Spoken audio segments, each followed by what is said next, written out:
Les entretiens d'Accent 4.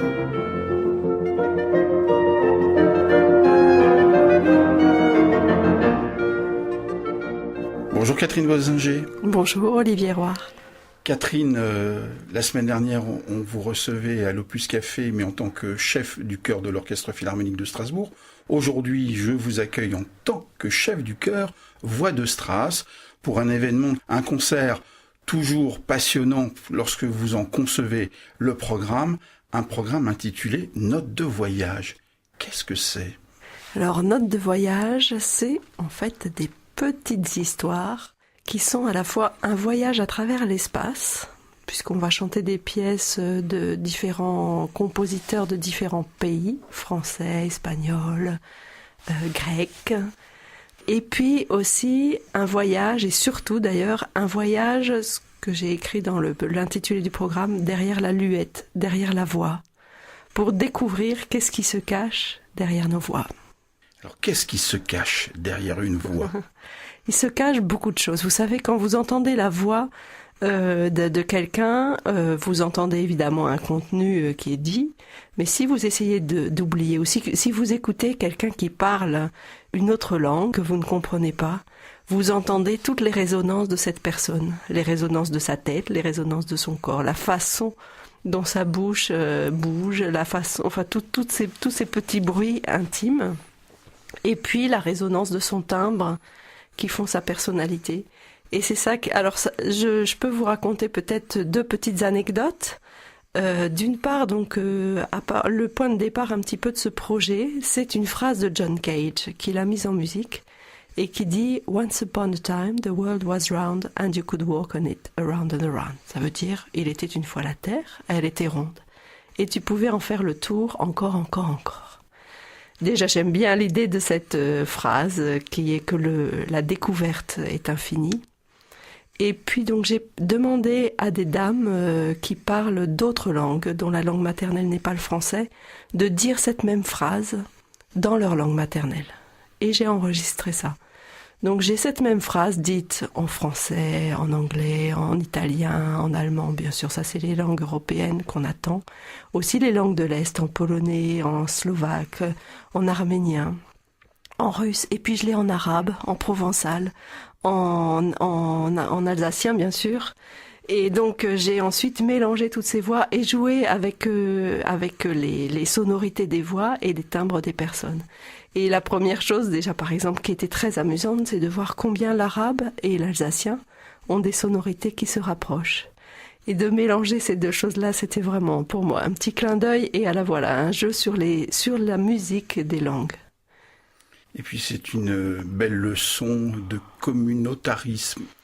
Oui, communautarisme, des fois c'est un petit peu connoté négativement, mais je dirais d'humanité, de fraternité. Moi, c'est un mot que j'aime bien là dans notre devise nationale, parce que finalement, de toute façon, vous savez que j'ai un métier qui est basé sur la force du collectif, et c'est vraiment sur ça que je travaille à longueur de journée.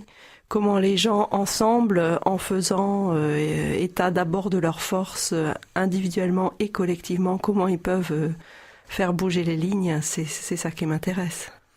Catherine, on pourrait entendre des œuvres de Bartók, d'Apergis, de John Cage, vous l'avez cité, mais aussi une création d'un compositeur vivant, bien évidemment. Oui, alors ce compositeur, il y en a plusieurs dont on crée les œuvres là dans notre spectacle, mais le principal et qui est un petit peu la nouveauté et le début pour nous d'une aventure artistique, c'est le travail que nous avons mené avec Tom Mays. Donc Tom Mays, c'est un compositeur de musique électroacoustique.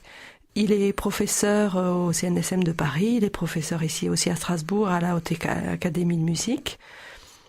Et donc, ce cher Tom, je lui ai confié tous les enregistrements que j'avais faits des voix de ces dames, en lui demandant d'en construire une pièce, une œuvre à part entière.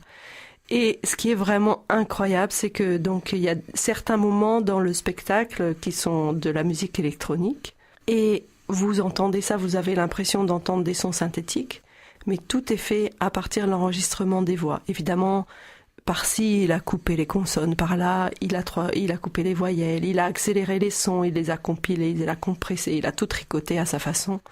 Et il en a fait une musique presque instrumentale à partir de ce matériau vocal. Mais ce qui m'a, moi, le plus étonné, mais à un point que vous ne pouvez pas imaginer, c'est que on reconnaissait, une fois, il a fait un montage des personnes que j'avais enregistrées en ne gardant que les consonnes. Et à travers les consonnes, je reconnaissais la voix des gens.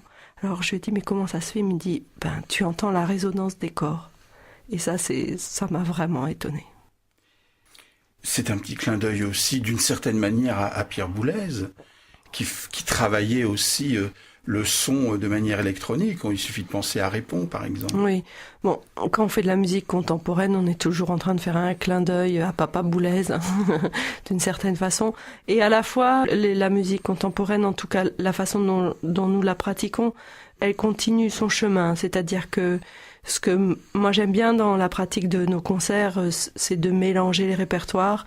Parce que, en ce qui me concerne, je ne change pas mes oreilles pour écouter Mozart ou pour écouter Apergis, j'ai mes mêmes oreilles. Et je reçois de la même façon, et voilà. Et donc, j'aime bien mélanger les répertoires, et comme vous l'avez dit tout à l'heure, dans le spectacle, il y aura aussi du Bartók, du Brahms, et donc des petites douceurs.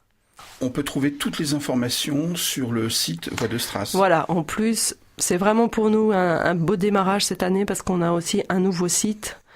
On a travaillé avec un graphiste, Jacques Lombard, d'Insécable, et puis avec Jean-Paul Marbach pour les photos. Vous savez qu'il y a 3 ans, j'ai changé l'effectif de Voix de Stras, donc on est passé à 6 voix de femmes, qui est quelque chose d'un peu spécifique. Puis j'aime bien jouer sur ce côté un peu glamour, sexy, quoi, léger, on va dire. Alors maintenant, j'ose plus dire champagne parce que tout de suite, on rentre dans le débat politique de la grande région. Mais bon, alors je peux pas dire crémant non plus.